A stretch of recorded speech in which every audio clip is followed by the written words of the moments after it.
sister. Hi, welcome to Realm Talk. I'm Geneva. And I'm Aaliyah, and welcome to your weekly ride into the fantasy realms of entertainment. Welcome back. Yay! We are back. Episode 3. Boom, boom, Um, boom. bum bum bum. So, what have you been up to? What are you reading? Um, what am I reading? Okay, so I finished Akatar literally an hour before I came on here. I finished the fifth book. So that's why I'm just like giddy with like when you just finish a series energy, like when you finish reading and you have it like all in your head.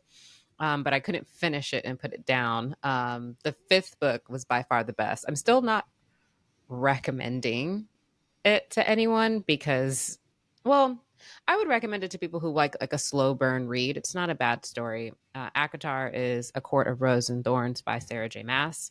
I finished the fifth book in the series. I don't think I said that, which was A Court of Silver Flames. And it was by far the best book. It was really, really, really good. So I'm going to take a break, but in a couple of days, I'll start up on Promised and Fire by Jasmine Walt. What about you? Yay! I actually was going to wait to purchase the hard copy of Daughter of the Moon Goddess by Sue Lin Tan. However, I Mm. could not wait, so I went ahead and downloaded it to my iPad. I've started to read it. I got halfway through chapter 1 so far. I'm liking it. I'm liking the world building so far. The way she describes everything is just absolutely beautiful and poetic. I'm Mm. still going to get the hard copy book because I need my book trophies. So Yes. I plan on getting that this week, probably as a birthday gift to myself because my birthday's on Thursday. Pisces 36. season. Ooh, 36. It's 36. going to be a good Yeah, it's going to be a year. good year. Well, awesome. Um, so are you watching anything? Or you're still on The Witcher, right? Or did you kind of pause on that again? I was deep into reading this weekend. So my fiance was out of town. And so I was on the third book, I think. And so I finished the third book, the fourth book, and the fifth book in like 4 days of A Court of Rose and Thorns. So I literally just had like, I originally had Witcher playing on in the background because I like to have some sort of noise, but that's not really the thing to have on in the background when you're reading. It's just a lot of like squelching noises and like like monster roaring. So I have to turn it off and put on something mindless like the Gilmore Girls, and I just had that playing with Netflix Oh in the my God. background. So Like I reading. still need to keep. Yeah, it's just like, and it's just like, okay, this is not helpful, especially when I'm reading like a fairy like romance fantasy novel with all these monsters and stuff. It was like really kind of bringing some of the things to life, which I guess could be beneficial, but it wasn't for me. So I will pick back up on Witcher because I'm going to take a break from reading for the next couple days and then dive back in. But not watching anything at the moment. What about you? I actually plan to start my rewatch of House of the Dragon season 1 this weekend. So I'm Nice. excited about that because I don't remember everything. I'm one of those people that like once I watch something or once I read something, as soon as I close the book, turn the TV off, I start to forget it. Unless Mm, like I do forget, I do remember like real memorable things about what I read and watch. But if you were to ask me like play by play, I wouldn't be able to tell you in chronological order. It would just be all over the place. Like I know what uh, happens, but I could like it wouldn't be in order. So I'm excited about yeah. that. I'm excited about reading this book. Yeah, so everything's Nice. going good. So I I guess wanted to we bring up. can. Oh, go ahead. Oh, I wanted to bring up just some like random fantasy news, but that I forgot to mention earlier. So the lady who played Professor Sprout in Harry Potter somehow got quoted in an article saying that like anybody who's an adult Harry Potter fan should get over it and like move on, and that she's like surprised that we're still into it and that it's like for children. And it was really like, I don't know, it was really shocking. Like it's just it feels very typical of what people think about this fandom or any fandom in general. Like, you Mm-hmm. know, people who liked Twilight, people would be judgy if they were older, like, oh, you like these little kid romance stuff. It's just very judgy. I'd be and one it of those people was about Twilight because why? Twilight is I is mean, I definitely liked it when not the it was like best, a but fad, but it was not. Yeah, yeah, yeah. it's very tame compared to the stuff that we read now that are actually like Good riveting writing. stories. Yeah. With like death and misery and love and strength, like um so yeah, I just wanted to bring that up because I wonder if other people felt like a certain type of way about like seeing that, and I just want people to feel like people are always going to have something to say about you liking anime, you liking K-pop, you liking J-pop, you liking something that is different, or just the fact that you love something can make people Hmm. feel uncomfortable. Yeah, and And it's just like let people enjoy things. Like it's not hurting mhm, anybody. Like even mhm, even like when they just dropped the live action of The Last Airbender. I'm a huge Avatar The Last Airbender fan. I watched it as a teen. I loved it. I still love it. I'm rewatching it right now while I was working today. It was on in the background. Like I got all the way to book 3. Like mm, so, but it's just something I enjoy. It's a comfort for me because I already know what's going to happen. But it's just a comfort. Like it's a great yeah, story. I know you're not really into it, but it's a great story. It's great character. Like has I think it has one of the best character development arcs that I've ever seen in Zuko. And mm, it's just a great story all around. Like they did an amazing job mm, on the animated version. nice. You haven't watched I the like live action? so while I liked or I didn't necessarily enjoy the live action, I don't think Mm, it was terrible. It was only a few episodes, and the series is what 4 seasons long, 3 to 4 seasons. mhm, And so there are a lot of like important filler that they couldn't add in a part of like their journey and everybody's character development. And there was like a lot of chunks missing mm, that were really important to the story that I didn't particularly care for. And I just stopped watching mm, it because I'm like, I'm not going to be able to really enjoy it because I'm just going to be like, they did that wrong. mm, Or like, mm, the yeah. secret tunnel, they did that wrong. Like, like I was like, wrong. No. So I was like, I'm not gonna watch this. Layla and Chris Mm. actually watched it. So Oh, that's nice. they watched it together. Yeah. So yeah, I just walked away. Mm. So Yeah, it's definitely I haven't ventured into The Last Airbender, but I know that it has a deep fandom and I know that people really love it, and I can respect that because I'm a Harry Potter fanatic. So like I said at the beginning, you can call it childish, I'm still gonna love it. I don't care. Like whatever. So there but is that's all no I wanted to war in say. Ba Sing Se. Is that from Yeah, that's from there. Airbender? People will get Oh, it. okay. I They'll was get it. like, yeah, I was like, am I okay? I know what's going on. I'm just gonna smile and nod. Great. No.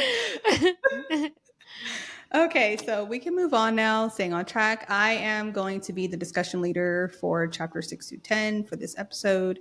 I'm very excited about that. So, without further ado, quiet across the realm, we now begin our deep dive into chapters 6 through 10, discussion of Fourth Wing by Rebecca Yarros. Oh, also, this discussion will contain spoilers for Fourth Wing and Iron Flame. So if you have not read either of those books, please pause, read them in 5 hours, and then come back. Exactly. And then come back for our discussion. So we're going to start off with chapter 6. Basically, this is right after Wait, this. I have to read the blurb. Oh, I'm sorry. Read your blurb. Aaliyah is going to read the blurb at the beginning of chapter 6 for us. All right. So chapter 6 starts with, it is my opinion that all the signet powers writers provide, mending is the most precious, but we cannot allow ourselves to become complacent when in the company of such a signet. Menders are rare, and the wounded are not. Major Frederick's Modern Guide for Healers. Okay, I you like can go now. how all the blurbs like basically foreshadow what's going to happen in each chapter. Uh-huh. Yeah. Yeah, I like that a lot. Yeah. Okay, so we start off chapter 6 basically right after Imogen breaks Violet's arm in 8 places. Um, Yes. and Dane has on his superhero cape and he's trying to save the day and takes her to the healer's quadrant. They essentially get into an argument over we are introduced to Nolan, who is a prominent mender, and he wants Mm. to mend Violet. He's been mending her for the last few years while she's been training to go into the writer's quadrant. He wants to go ahead and just mend her, but Dane does not want that. And so an argument basically ensues because Dane's like, I guess he's thinking in his head, well, if you stay hurt, I can get you out of here. But Violet's Mhm. like, I can't show weakness. And so she's Mhm. like, I need to be mended. I can't show weakness. Like, this is going to take forever to heal and I'll be useless and I'll be vulnerable to further Yeah. attack. And Dane isn't Mhm. really computing that because he's still on this whole must get Violet out. So Mhm. kind of mentality, and it's getting annoying. Um, Mhm. I was getting annoyed. I was already annoyed with Dane at this point, but this just like pushed it over the edge, like, the hair on the camel's back for me. Yeah. And yeah, I just, it's like there's being protective and then there's being ridiculous. And I felt Yeah. that Dane was pretty much being ridiculous at this point because he wasn't even trying to listen to Violet and what she wanted. He was only listening to his own ego and what he wants and what he thinks is best. I think that Dane, in this moment, she recognizes for the first time his inability to break the rules. He kind of says, like, like, I can't get you out, and this is the only way.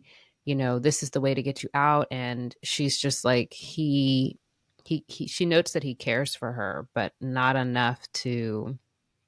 I guess not enough to teach her anything, just to push her away. And it's slowly starting to like show her who Dane is. And it's not. I don't want to make Dane to be out like the immediate villain because I do try to see his good sides, and I can understand that he's blinded by his care for Violet, but And he's not even fear. listening to her. Yeah. Mm-hmm. Dane basically doesn't want her to be mended. Violet's like, yes, let me mend him. Nolan's like, let me just mend her. And Violet basically tells Dane she's not leaving, she's not going anywhere. And I think this is Mm-hmm. where Violet also is beginning to realize that Dane doesn't believe in her and her abilities, and that he Mm-hmm. doesn't.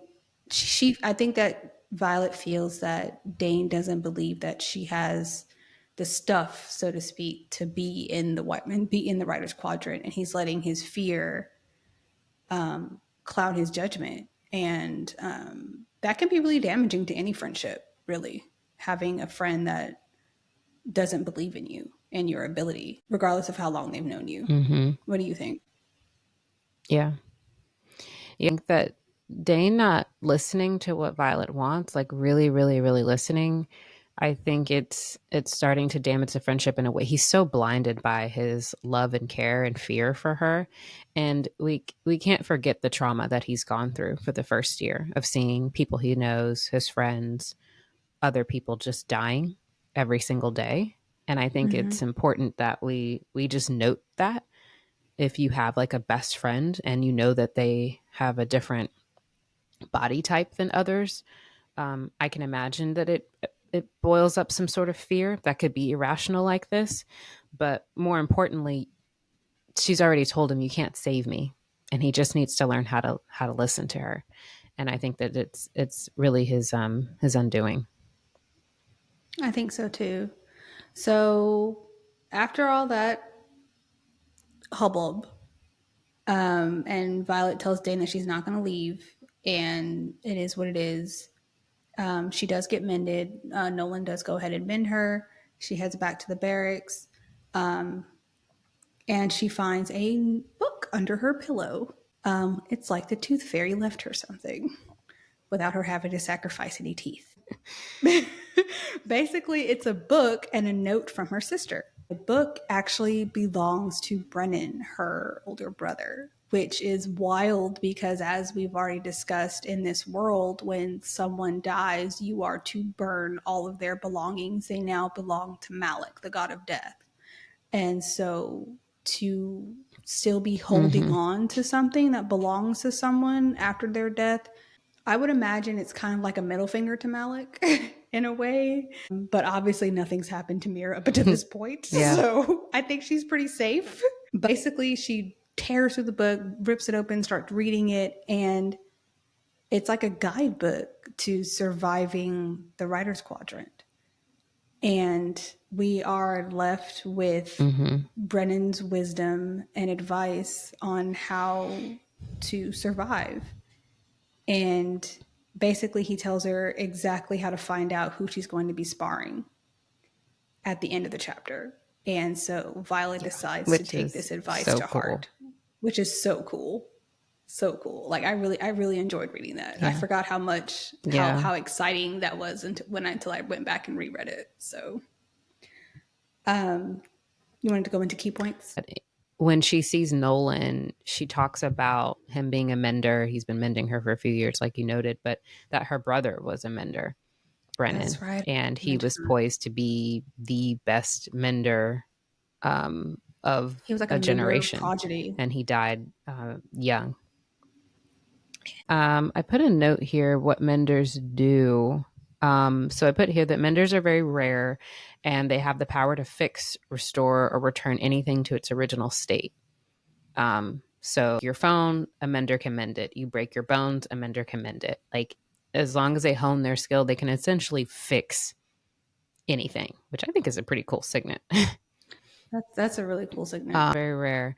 But since we're on the discussion of Brennan, I second everything that you said. Like it warmed my heart so much to see to have her get something from Brennan that Mira gave to her, that Mira left for her, and you just see the siblings kind of have this like the Sorengale siblings have this kind of moment like where they're looking out for each other always. And I really like that as somebody who has an older sister and a brother. Like it reminds me a lot of like how we would look out for each other if we had to go into some death Death quadrant. College.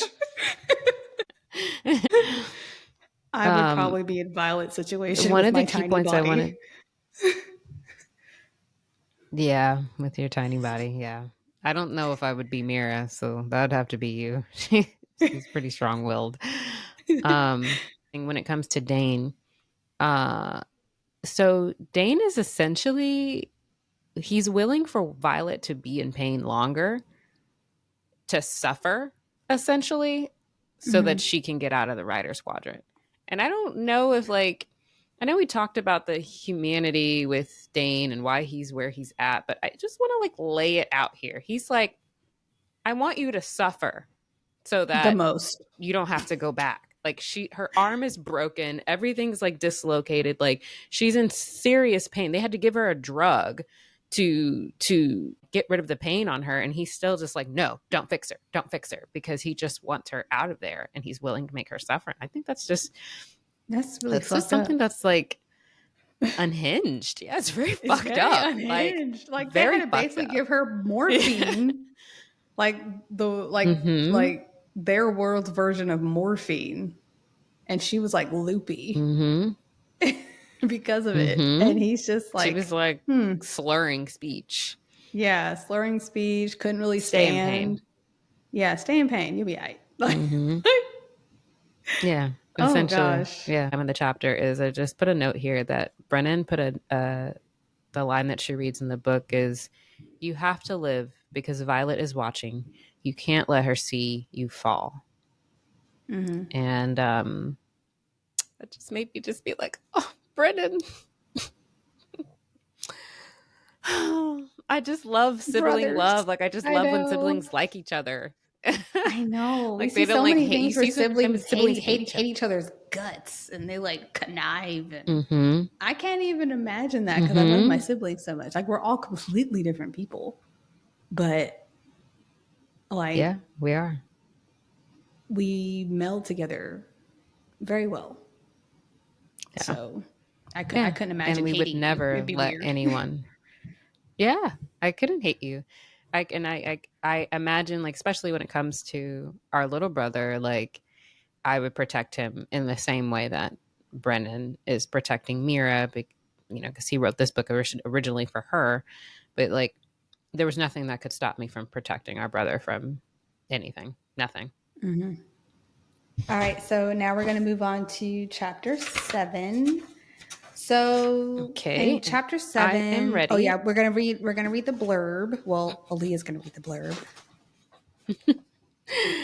Okay, so chapter 7, the blurb starts with: In the best interest of preserving peace within Navarre, no more than 3 cadets carrying rebellion relics may be assigned to any squad of any quadrant. Addendum 5.2 Basgaith War College Code of Conduct. In addition to last year's changes, marked ones assembling in groups of 3 or more will now be considered an act of seditious conspiracy and hereby a capital offense. Addendum 5.3 Basgaith War College Code of Conduct. Freedom to assemble, Yeah. no. Yeah. Yeah. You can tell what this chapter is going to be about. Marked Yeah, ones and marked gathering. ones. And them having a tea party. Okay, so chapter 7 begins. Violet is out by the Locobos River. I think that's how you say it. Searching for Fonnelly Mm, berries. These are the berries that she's going to have in her arsenal as far as her disarming her opponents. She's mhm, been sneaking out nightly to collect herbs for her poisons. She plans to poison her opponents during sparring, basically to weaken her opponents, at least so that she has a better advantage because of the way her body is set up. So she's using her wits mhm. and not necessarily her physical strength to try and subdue her opponents, which I think is brilliant. But as we all know, nothing lasts So forever. smart. It's so smart, but nothing lasts forever. And we'll get to that later. She's climbing up a tree. She's in a tree. And as she's heading down, she sees Imogen, the girl who snapped her arm in 12 places. I know I added more places this time. And Zayden. She sees Imogen and Zayden, and Violet is like, oh, they're having a meeting. She decides she needs to just stay in this tree. And she also notices that it's a bunch of other separatist Mhm. kids that are gathering, like 2 dozen of them, just under this tree. She's in the tree. They're concealed by darkness. It's nighttime, so she's just stuck in this tree while they're having this meeting. And I can't even imagine, like, my heart would be like coming out of my chest because, like, this is the Yeah. man who, like, basically told me he wants Yeah. to kill me. Imogen just freaking snapped my arm Yeah. in half. And Mhm. I'm pretty sure I have a good inclination that the other marked ones would like to do the same, if not worse, to me. And they're all directly underneath me. So my Underneath her. nerves would be, That's so yeah, scary. my nerves would be on like 1,000. So Yeah. yeah, Yeah. but how would you feel? I would definitely be so concerned that they would hear my heart through my chest. Like, there's only like a few times that I get really nervous. One of those times being like very early on when I used to go out for auditions, and I swear I could see my heart bursting through my chest. Like, I could literally see it beating, like, because I was so nervous. And I'm like, be still, calm Be yourself still, down. my heart. So be still, my heart. So I imagine that, like, seeing the girl who just ripped me to shreds, like a couple days ago, and then the guy who has openly said he's going to kill me, along with every single separatist, aka marked one, in the school, I I might like pass out. But keeping myself alive and like holding my breath would be the thing. But I might like pass out because I'm holding my breath so they don't hear me. And then you're like, oh God, I'm holding my breath. I have to take a really deep breath now, and everybody's gonna hear me. Exactly. Exactly. And like the only time I get really nervous is when I do my spoken words because I'm not really good at public speaking. Mm, So it makes me nervous. And so like one time I mm, was doing it and I was so nervous. I got on the stage and I was just like, y'all, I'm so nervous. I am vibrating. And like everybody like laughed and I was like, this isn't funny. I'm serious. Like my whole body is like vibrating right now. And I'm just like, ah.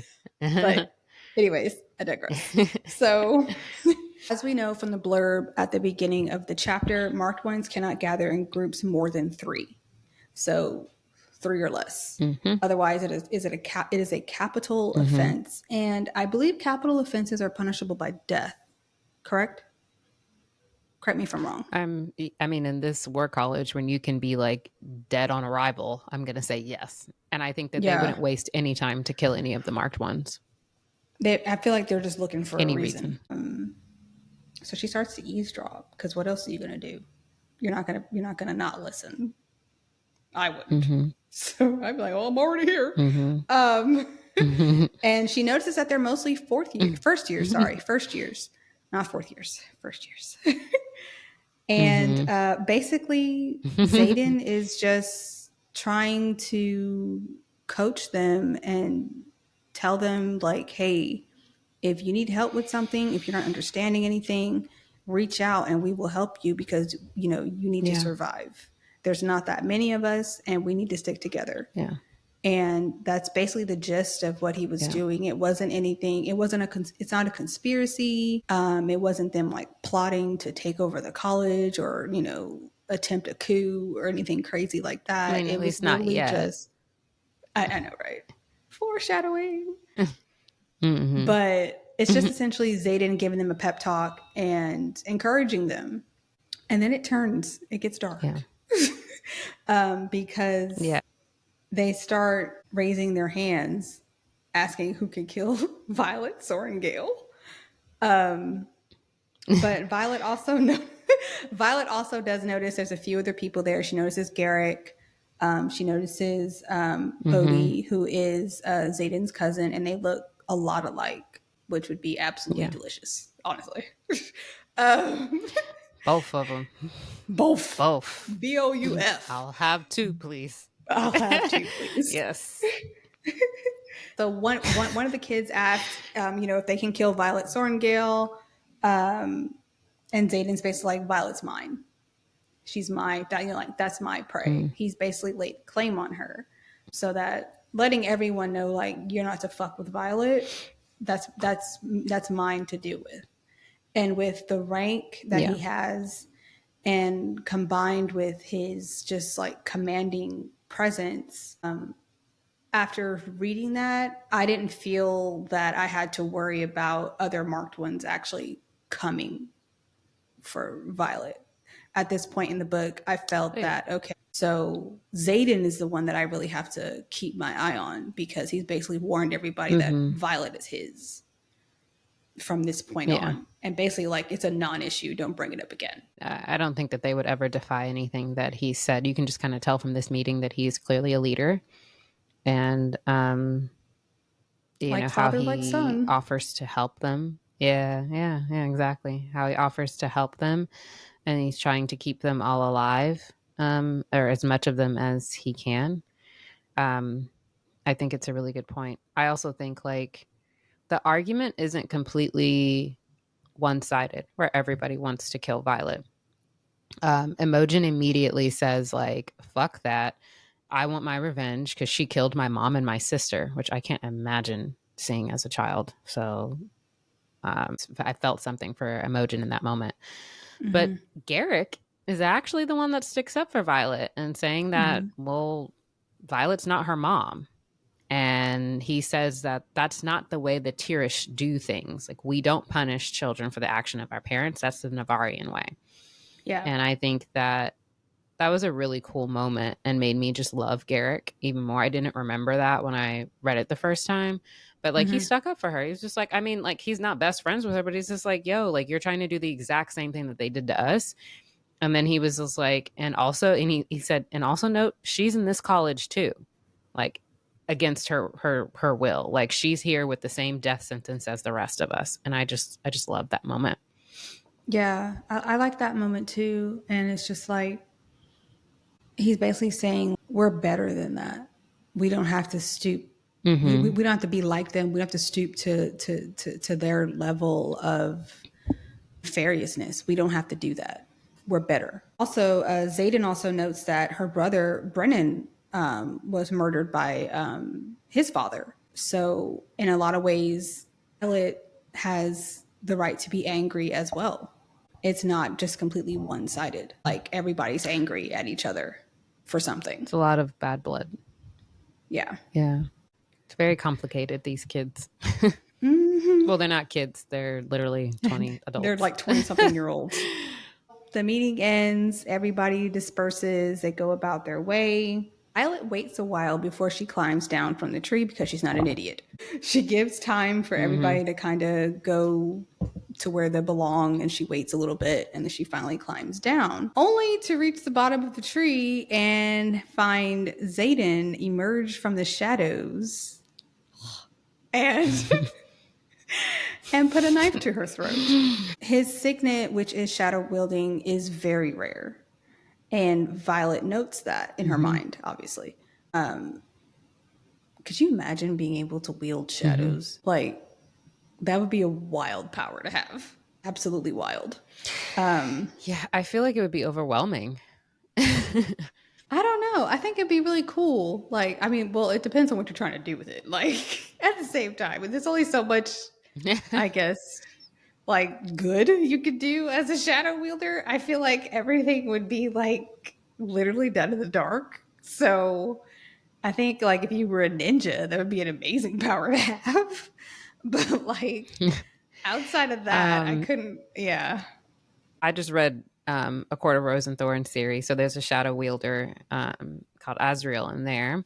And I like the way that they both do shadow wielding differently. Like Zayden uses his shadow wielding more of like almost like a power that he uses. You know, I remember like just seeing some of the action scenes that he uses it for and to like coat things in darkness. Whereas Azrael and Akatar, he's a shadow wielder, but he's more of like a spy and the ninja stuff that you were talking about. Like his Mm-hmm. shadows, as Zayden's do, whisper to him, but they just talk about that more in the books. Like he can hear everything. He's constantly hearing things. His shadows are constantly telling him things. Like it's like he's constantly has like other people's conversations near him and around him, and he just has shadows lurking around him. So That's Zayden also wild. has those powers, but it's just like the way that the books like differ between the two shadows. I think is cool, but that's You know neither what here else nor that made there. me But of?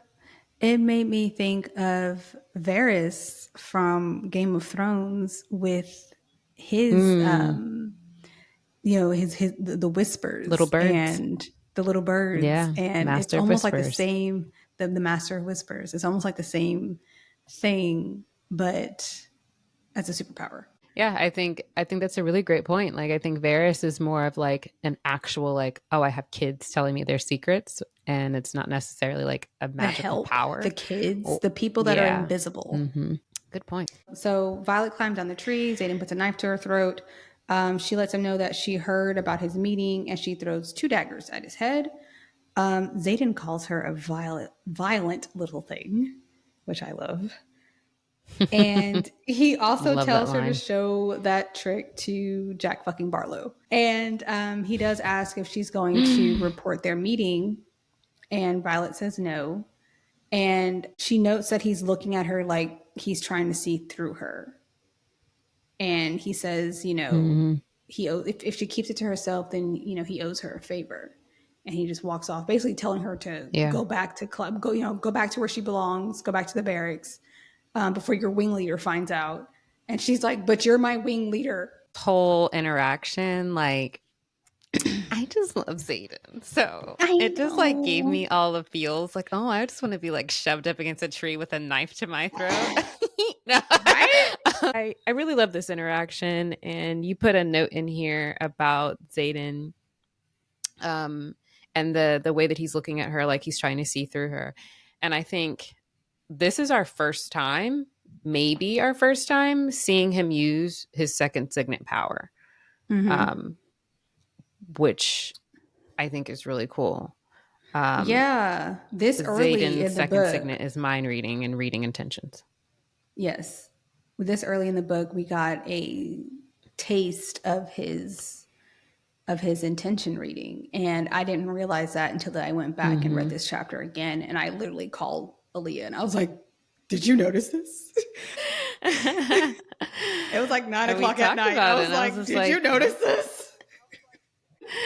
for real, like it was really cool. I really like how the authors kind of left these little Easter eggs in here for us to like. The answers are all there, like they really are Yeah. all there this the whole time.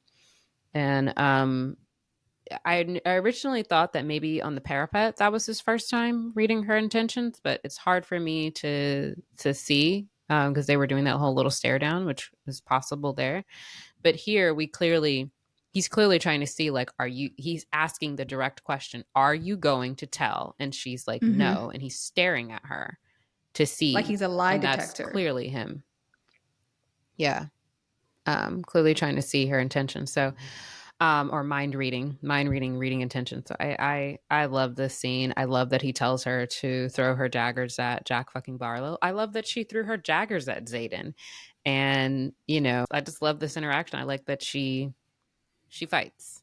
Um, Yeah. she's been fighting since she got here, but I like that she doesn't like if she's gonna die, she's gonna have her chin up. She's not gonna, She's not going to be a go damsel in down distress. slow. Yeah. Right, let's move on to chapter 8. Blurb, please. It says, there is an art to poisons not often discussed, and that is timing. Only a master can properly dose and administer for effective onset. One must take into account the mass of the individual as well as the method of delivery. Effective uses of wild and cultivated herbs by Captain Lawrence Medina. Chapter 8. We begin chapter 8. Violet wakes up. She meets Dane in the hallways of her morning duty. She notes that seeing him is the best part of her day. The best part of waking up. Oh, as Dane was in her heart. They also run into Ree, who is living her best bi life with Tara at the moment. Which I thought was a really funny encounter because it felt like Ree was like, "Oh, Yeah. what are you doing here?" Kind of like, but then also at the same time, like, "Yeah, What I are did you that." doing up Like it this was a early? little, It's like, well, what are you doing yeah, up this early? up this early. It was like a Right? mix of like, what are you doing here? And yeah, I did that. Like I love that. Yeah. So after that exchange, Dane goes on to bring up his fears again. He admits he's worried about Violet today because, the sparring challenges resume and Dane doesn't want to see her get hurt and reminds her to lay low around JFB. During morning duty, which she decided to do kitchen duty, she drops poison into her opponent's breakfast. And during Professor Kaori's class, who has a signet of being an illusionist, they start to learn about all the different types of dragons and threshing. Red, green, orange, brown, blue, and of course the rarest of all, black, because black is best. Best, Black we is know, king. we know. We The know, we strongest, the know. rarest. So nice being in part of this club. And we also learned that the only unbounded dragon was responsible for them winning the Tears Rebellion. And his Mm. rider was Nowlin. And Nowlin perished. Since then, that dragon has not agreed to bond. And Nowlin's signet was the power of siphoning. He could absorb power from different sources, other dragons, riders, and then redistribute it, which is a really neat power to have, but also when you think about it, very terrifying. Think about like Rogue from X-Men, Yeah. who's actually one of my favorite Extremely powerful. X-Men characters outside of Storm. The characters. Yeah. Yes. He died attempting to use that power to revive a fellow writer. And we learn that this Mm. is Brennan, Violet's older brother. He burned out and Oof. died next to Brennan. Professor Kaori gives Violet a note that he taught both Brennan and Mira, but Violet is smarter than them both. So Mm. next up, we have sparring. Dane is with Violet as she waits for her match with Orin. JFB starts to taunt her, and she does throw daggers at his head, as Xaden suggested, because we all love when Xaden gives advice and we Yes. follow. We Dane is do. pissed at her for invoking JFB, Mm-hmm. But she notices that Zayn is actually pretty amused. So I think he like smirks or something. Violet hits the mat with Yeah, I Orin think he and smirks or he notes, gives the yeah, little eyebrow. yeah, his eyebrow arches. That's hot. Violet hits the Hot, mat with so hot. Orin and notes that the poison is sinking. Violet wins her first dagger. So the poison actually worked this time. She wins her first dagger. A few weeks go by, and Violet has won Yay! all of her matches successfully by poisoning all of her opponents, making them weaker. Brilliant. The Absolutely opponent she has brilliant. to face today is out sick, and Zayden agrees to step in place of her. My bad. Dun dun dun. Yes. Things here. We can start on the poisoning. Just shout out to Violet for coming up with a way to stay alive every day. Like I think that Mm-hmm. that is important. Like you noted at the beginning of the chapter, or was it last chapter, when you were like, it doesn't last forever. But I love that she's just like, I got to get one day ahead of me. Whatever I got to do to stay alive today is what I'm going to do. And she knows that, like, she's not going, she's small. She's like 5 feet. She's not going to beat people on the mat. So she can like weaken them and she can win. So I just love that. I love that she does that. I forgot to note that all the questions that we get about um in Professor Corey's class about the dragons and threshing, JFB is like chomping at the bit about the black dragon. He's just like, where's the black dragon? I want that one. What kind of signet would his rider have? And That's Corey's like, right. it's the signet says more about the rider than it does the dragon. The dragon's not just going to give you some power. So we're seeing very early on Jack fucking Barlow's like lust for power, lust to having the Yes. biggest dragon, lust for having like the greatest signet of all, and siphoning is one of those really terrible, wonderful signets, and can be very dangerous. So that was one of our touch points to get into today is Nalawan and siphoning. Like I, I I just can't imagine having that much power I can't either. and just being able to essentially drain someone of the power that they have, take that power and push it back to them. Um, Mm-hmm. is super scary. But the big thing is with Nalawan is he tried to save Brennan, her brother, and he died. Violet did not know this before she went into class, which is fucking insane that she didn't even know how her brother died, or she didn't even know that someone tried to save him as he was dying. And Professor Kuori says that it was too late. I think that Nalawan is alive. I think he's alive. I think Nowlin is actually Venom. Yeah. I think the power of siphoning is very, very, very close. It's a very thin line between being a Venin. A Venin Yes. is someone who pulls magic directly from the source, directly from the earth, which you are not supposed to do. And Nalawan is pulling his magic and power from sources, from dragons, from anything. So it's a very thin line. I could see that a siphon could easily want more power. And when you're trying to save a life, which is another thing that I think that Brennan and Nowlan had some sort of relationship. They were Yeah. probably together because what would Mm-hmm. make somebody save his life? And Violet asks that. She says, look, why would he try and save my brother's life? Like he would never want someone to die for him. He would never want that. And Professor Kaori says, like, oh, it's your mother. Like he wants to get in good side with your mother. And Violet like takes that in, but she's smarter than that. I'm smarter than that. For someone else or knowing that it could kill you, that is a deep You type don't do of that. You don't do love. that lightly. Yeah. At the end of the book again, I mean, we said there's spoilers, but Brennan is alive. It does work. He does save Brennan, and in the process, Nowlan dies. Um, but I just think it could be very dangerous how this power could be used now that we know that siphons can bring people back from the dead. Imagine how much more powerful of a venom that a siphon would be. Ooh, I know. Been going on for some years now, since before the Tirish rebellion, because that was the whole reason why the Tirish uh, province rebelled, because the Villian were rising.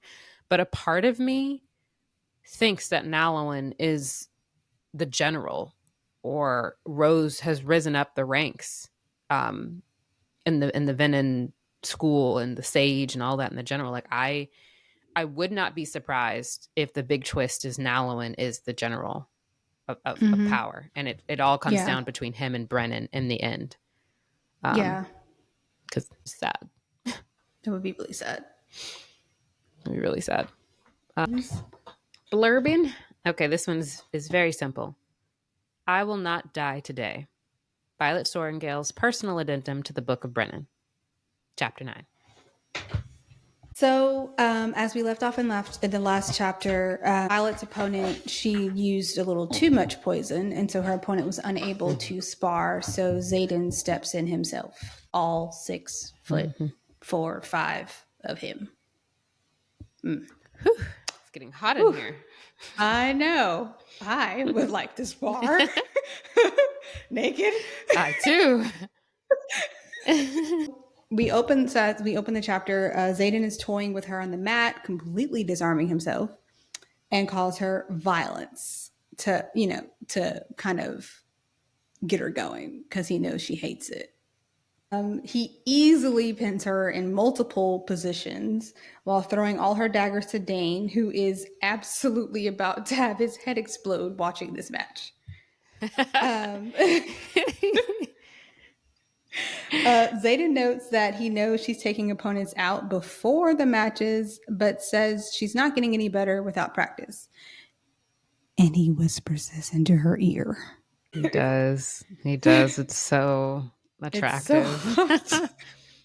Oof. He Chapter continues to disarm 9. her, putting her in all these compromising positions, which is making Violet blush, to say the least. The attraction you're beginning to feel the attraction between the two of them, and it doesn't Yeah. seem so one-sided anymore. Like, we know that Violet has a physical attraction to Xaden, but during their sparring and the way he's handling her and the way he's looking at her, she's beginning to be like, there might be something here. Mm-hmm. Are there sparks? Yeah. So Xaden gives her advice on how to succeed on the mat before quickly ending their match. So he just basically gave her a little taste. Mm-hmm. I too. Down. I too. It's tribute. Zayden, please. I too have been poisoning my opponents. Please teach me a lesson. Teach me your ways. Take all my daggers. Show me what to do. So he tells Dane to stop protecting her and begin instructing her because he's not doing her any favors. He really isn't. Mm-hmm. Later on, Violet is in Dane's room getting a massage on his bed. And Dane confesses that he talked to Professor Markham about Violet, and Dane asks him if he would take Violet in the scribe quadrant, basically telling her that he's found her a way out. And Violet is pissed and hurt, justifiably so, and tells him that he doesn't believe in her. Like, she's made it this far, and he still doesn't believe in her. Yeah. Dane confesses that he just can't lose her, that he's terrified, and he begs her to reconsider, and Violet's just like, I'll think about it. So Yeah. that's how we end the chapter. This is a loaded chapter with two different sides of Violet's heart, right? We start the chapter with her being with Xaden on the mat, and she's noticing like there's an attraction there. She's kind of feeling it from him. He's feeling it from her. This chapter is also a POV chapter. If you guys have not read that, you can read this chapter from Xaden's point of view. They're the bonus chapters. And we get to see he also has attraction for Violet in this moment. So I just love that because I think about that. Like at the end, Garrick says to Xaden, he was like, "What was all that about?" And he was just like, "Nothing." Da, da, da. And Garrick's like, He was like, I "Well, want to yeah, pick her up and take her to one of these rooms and see how that attraction really is. Yeah, he was just. I know. I was like, oh, okay. Oh, Like it was really collect his nice to read pearls. those, right? It was really nice to read that he was also attracted to her on this sparring mat as well because Violet was thirsty, y'all. I mean, I would be too, but Gushing she like was a thirsty. waterfall. Yeah. Yeah. Yeah, exactly. But I do think that there's two parallels here with her attraction to Zayden. She notes that, Zayden actually teaches her, like he grabs her hand and he points like, you use your daggers here, like you're small. So like get here at the ribs and the lower backside. These are the best ways for you to hurt your thing that no one else has taught her. So I do think that that is a great parallel to what happens later is, she's in Dane's bed and he's giving her a massage and he's just like, you have to get out of here. um I wanted to ask you a question of, if Dane was not in love with Violet, because I could see no other reason why he's doing what he's doing, do you think that he would believe in her? I think his love is blinding him, but do you think if he I wasn't in love think with her, do you think that he would believe that she could do it? I don't think so because I think that while he loves her romantically, he also loves her platonically. So Mm-hmm. there's two different types of love going on here. And I think he's wrestling within himself about which one he wants to take the lead, but both of them are still screaming at him he doesn't want to lose her either way. No, I would have to agree with you that he wouldn't necessarily believe in her. He's just like a very much into like the rules and the way things like operate. Um, five, so it is really hard for him to not see all of the trauma that she's had done to her body. Um, I think he.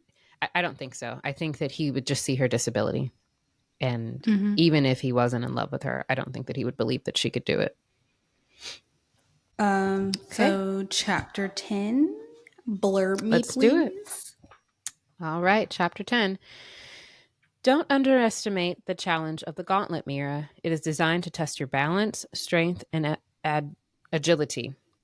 The times don't matter for shit, only that you make it to the top. Reach the ropes when you have to. Coming in last is better than coming in dead. Page 46 of the book in Brennan. Chapter 10. So we begin this chapter the day after the sparring between Zayden and Violet, and they are taken to the gauntlet. I personally had a really hard time visualizing this. I Mm-hmm. think it was like on the side of a cliff Yeah. and just like a Looney Tunes setup of contraptions. Like that's basically like if the Wile E. Coyote built it himself to catch the Roadrunner. That's how I would imagine it. I With literally think all of do you remember that show on like NBC? It was called like Wipeout, and they had like those little balls that people would have to like run across. That's like literally the only thing I could picture, because I could not picture this fucking thing to save my life. Like I was just like, I don't know. Like she was talking about like balls and ropes, and so on like ropes Wipeout and, was the and, only thing that came to my mind. like balancing beams Yeah. and all this stuff. I'm just like, I Yeah, can't it would be great if Rebecca Yarros could give us like a picture of what put the a gauntlet looks picture like. of it. Thank Yeah, you. That would like be please. so helpful Yeah. because I'm just like, yeah, no. So it is a zigzagging death trap of a trail to the top. All riders must cross this in order to go on to threshing. And basically, it Mm, is a test of not only your stamina, but your ability to balance, your ability to think quickly on your feet and not hesitate. It is yeah. preparing them to ride dragons and to be in battle, Hmm. essentially. Yeah, reminds me if they had to like walk on the back of their dragons when they're in the air. Like I think it would be, this would be a testament of that as well. Yeah, yeah, definitely. Thank you. So Arlie notes that she's been waiting her whole life to do this. Her whole life. Life. Murdoch fights with Tynan about his attitude as Sawyer steps in to stop it. They basically get into an argument. Professor Emeterio says that they have 1 hour to get their entire squad up the gauntlet before it's time for the next squad. Their squad is the only squad to remain intact since Parapet, which is an amazing feat. Like there's death everywhere, and their entire squad is still completely intact. Tynan and Luca accuse Violet of fucking Dane. Ree defends her, saying that it's basically none of their business, and Yeah. we have better And things to that worry Dane's about. father, yeah, Violet's mother's aide. So, like, know your history before you start talking shit. Like, y'all don't know Thank anything. you. And that they've known each other since they were kids. Sawyer is the first to enter the gauntlet, and it's up first with ease. He makes it look easy, so to speak. Tynan struggles, and then it's Violet's turn. Violet gets nervous and starts to recite, the facts in her head, just like she did on Parapet. She's reciting them in her head this time, not about the history of the continent or Navaria in general, but dragons this time. So this is a great opportunity that we got to learn more about dragon kind as she's trying to keep Mm, her nerves calm. yeah. We do learn a few things that feathered tails are the breed that we know the least about, and that is because they abhor violence. Abhor is one of my favorite Mm. words, by the way. Green dragons are the most rational, and orange dragons are the most unpredictable. Violet struggles to make it through the obstacle just as Arali falls down the cliff, and Arali's death affects Violet so much it really does affect her. And Yeah. she decides to burn her things to the god to the god of death, to Malik, since Aureli's parents decided they did not want to retrieve her body or her belongings. Just so Which is sad. it's sad and it's weird when you think about it, but you also have to think Mm. about the world and how they view Mm. death and how they treat death. They would have to burn all her belongings anyway. It's probably too hurtful for them to come and actually pick them up and hold them one last time. It's easier. So Violet also takes time to really, really think about how she's going to survive and how she's going to get through this gauntlet. She can't make it up the gauntlet, and it's devastating to her. She wants to stay, but she wants to stay and she wants to try. She doesn't want to go to the scribe quadrant. She wants to do this. And I Yeah. think at this point, Violet is beginning to really begin to believe in herself and her own abilities. Mm-hmm. I feel like up Mm-hmm. until this point, she's pretty much just been winging it. But I feel Mm-hmm. like this is the part or the point in the story where Violet's really starting to be like, I can do this. Mm-hmm.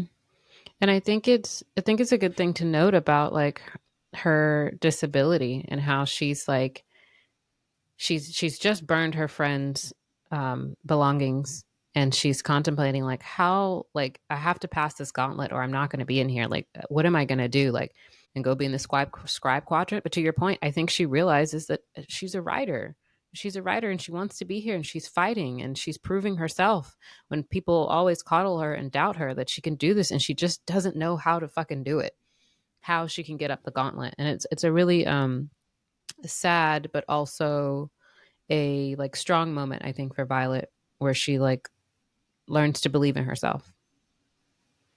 I agree.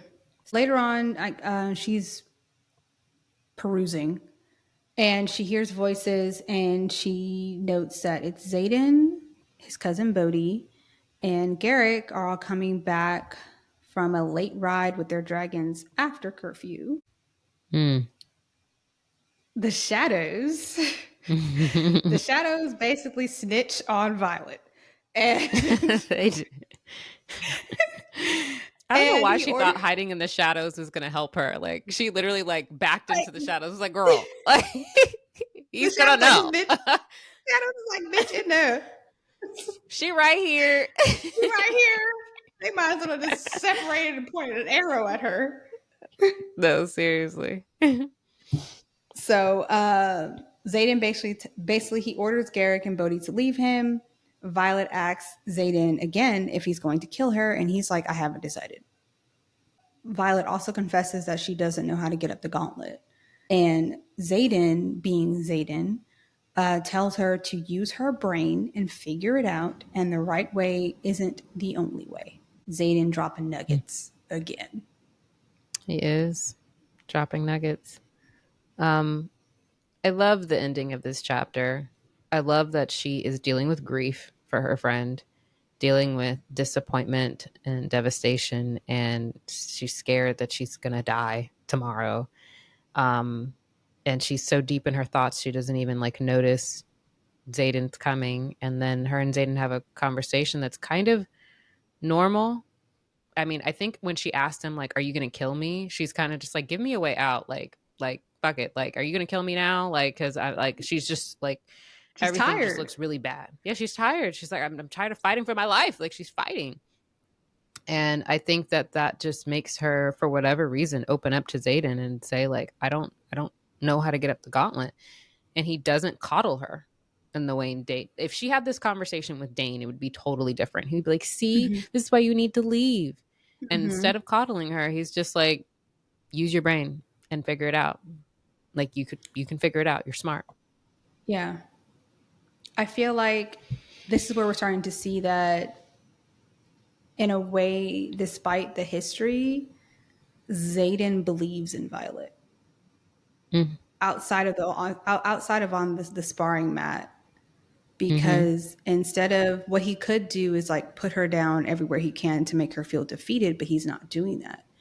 Every time they Mm-hmm. have an interaction, he basically teaches her something. Very guy. Hmm. About a couple of things. Death rights to the god of death. We talked about it a little bit with Arlie's death, but it's just the god of death is unforgiving or just like unyielding in this Yeah. world. Um, Hmm. and it took me a lot to wrap my head around. You made it a great point why the parents wouldn't want to pick up their child's body and burn it on their own. But if you've been so ingrained with a god of death that is like people say like in our world, you're a God fearing woman, like you should fear God, those types of things, like a ruthless God or like the God can get angry. And this is kind of one of those things. If you are a God fearing person and somebody dies, you genuinely, if you believe it enough, like you die, I don't. There's nothing else for me. The God of death has you now, and there's nothing I could. Yeah, there's You can nothing I burn can it. do. You live in my memories now. This thing was, what color dragon would you want? Since we had all those like lovely little dragon facts, and you cannot choose black because that's a given. We would all Blue. choose the black dragon. Blue. Yes. Blue. Why? Because I like the color blue. I have more reasons, uh but we haven't gotten there in the book yet. So I don't know if I should like. fair. Fair. Fair. We'll leave it there. I it would be hard for me to decide between a green and a red dragon. Um, but I like that green dragons are very rational. I can be a very fiery and angry person. So if I had like for instance an orange dragon, it their thoughts in my head would influence me way too much. But red dragons are like also very cunning and smart. So like it would be between the two. Like I would need something to balance me and who I am. And I know that my temper Mhm. goes from 0 to 100 very quickly. And I don't need a dragon that would incite that. I feel like I'm the opposite because I can be I can be a pushover and a people pleaser, and I feel like I would need a dragon to be like, "Hey, what are you doing? Don't let them talk to you like that. mm, Don't let them walk all mm, over you." Because I have mm, a habit of attempting to be the bigger person more than I should because I don't like mm. confrontation. I Yeah. am very anti-confrontational. I don't like it Mm, because I know how I am if I'm forced into confrontation, and I go from 0 to 100. The mm, only time I enjoy confrontation mm, is if I'm protecting someone else. Then I can put that mm, aside. But when it comes to myself, it's a lot harder for me to like stand up for myself or things like that. But when it comes to protecting other people or people that I care about, I will jump in fire. So yeah. like, Yeah. Love that. I love that we're sisters and we are like, we've always been totally opposite, like mhm. in everything. Like As you can see, we don't even it's look alike. we don't like we never like I have a big nose, you have a small nose. I have like super thick hair, you have thin hair. Like It's just always been like our eyes are different, our ears are different, like Mhm. literally two different DNA strands of our Yeah, parents. or Like, but like, even our body types are different. I'm short. I'm very short. She's taller than me. She's more yeah. lean. I'm a little more plump or thicker, however you would say it. Yes, let's wrap up. Oh, Character of the week. So, sister, who is your my character of the character week? of the week is Daddy X, Zayden Riorson. um, despite my book boyfriend attraction to him, um, these whole few chapters I just really, really, really like his character. From him helping all of the kids, like him caring enough to get caught, like they're not supposed to be around each other. Him caring enough to say, like, where do you need help? You need help on the sparring mat? All right, you're gonna meet with them. You're gonna meet with Garrick. You're gonna meet with Emojin. Like, and I just love that. And then him helping Violet two times, and then on the sparring mat, and then again just now with telling her what she can do. He just Mhm, really has like a an exterior of coldness, but like he genuinely helps people. It might not come mhm, out nicely, but if you like, mhm. he really does help, and I just love that about him. You? My character of the week is also Zaddy Zayden. I just enjoyed seeing more of Zayden in these chapters, more of his personality, who he is as a person on the inside, not just who he portrays to people on, Mm, his the mask he puts on to face the world. We got to see a little bit of who he is on the inside, how he operates, how he thinks, and I feel like Zayden is a complicated but well-rounded person. He is protective. He's caring. He's all those things that you'd want in a friend. yeah, But he's also honest yeah, and he's supportive. He's all those things that you would want someone in your life to be. To support hmm, you, to believe in you, to push you, to tell you when you're messing up. He's that yeah, person. And I like that. And also copy paste what my sister said. yeah. Um, Yes, we want the line of the week. You want to go first okay. or Do you want to go first? I can go first. I can go first. okay, you can go Okay, first. my line of the week is, well, I have two, and I know I cheated, but two. So my line is, let's get real. I can hold their hands and make them a bunch of bullshit, empty promises about everyone making it through if that helps them sleep. But in my experience, the truth is far more valuable. Zayden Riorson, page 82. Um, this is when he's talking to all the first years, and Bodhi's like, damn, like, bro, you a little harsh with the delivery. And he's just like, like, we don't have time to be fucking nice, like either you gonna make it or you not. And like I like that. I just love it for all the reasons Mm-hmm. that we talked about my love for Zayden. My second line of the week, and I know I'm cheating here, but my second line of the week was Riddick in class with Professor Kiori when they were talking about dragons, and he was talking about the different ones, and he was just like, and this is. I think he was saying this is a blue dragon or something, and he was just like, "What do you do if you look?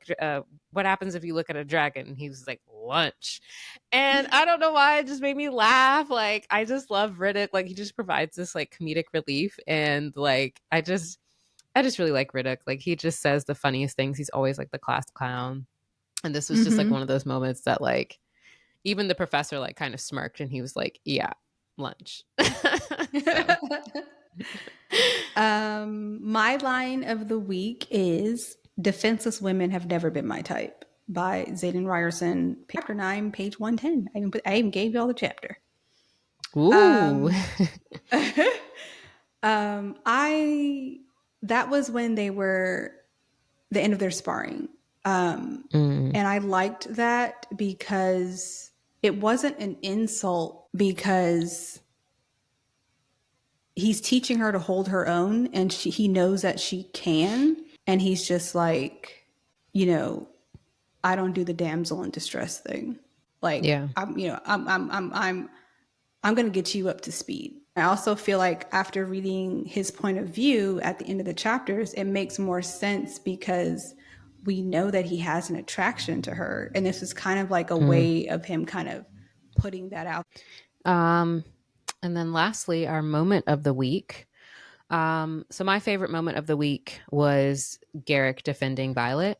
I mentioned earlier like how much I just really like loved that moment. And I feel like, Garrick just made like a wonderful point. It made me love his character even more. Like I forgot about that part. And Mm, it's just like, this isn't our way. Like we're Tirish. We're better than being a Navarian. Like, yeah, like his parents died too, along with every single person here. But it's not my way to be like them. And I love that about Garrick.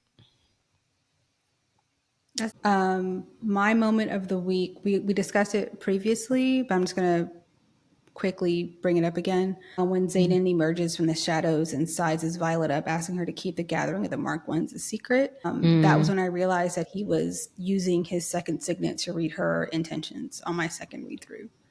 yeah. And it was like a light bulb went off in my head, and I just enjoyed it. So Yeah. I added it to my moment of the week. Yeah. I love that moment too. And I love that he says that he owes her a favor. And I think that that's Mm-hmm. cool. We'll see how that favor comes into play in a couple of chapters. Next week, we will cover chapters 11 through 15 of Fourth Wing. Make sure you subscribe, like, comment. You can find us on Apple Podcasts, Spotify, YouTube, TikTok, and Instagram. We are labeled as Realm Talk Pod or Realm Talk Podcast, depending on which social site you're on and how many characters we can fit in the name. Thank you for joining us this week as we dive into the fantasy realm of Fourth Wing by Rebecca Yaros. I'm Geneva. And I'm Aaliyah. Thanks for joining us, and we'll see you next week. Bye. Bye.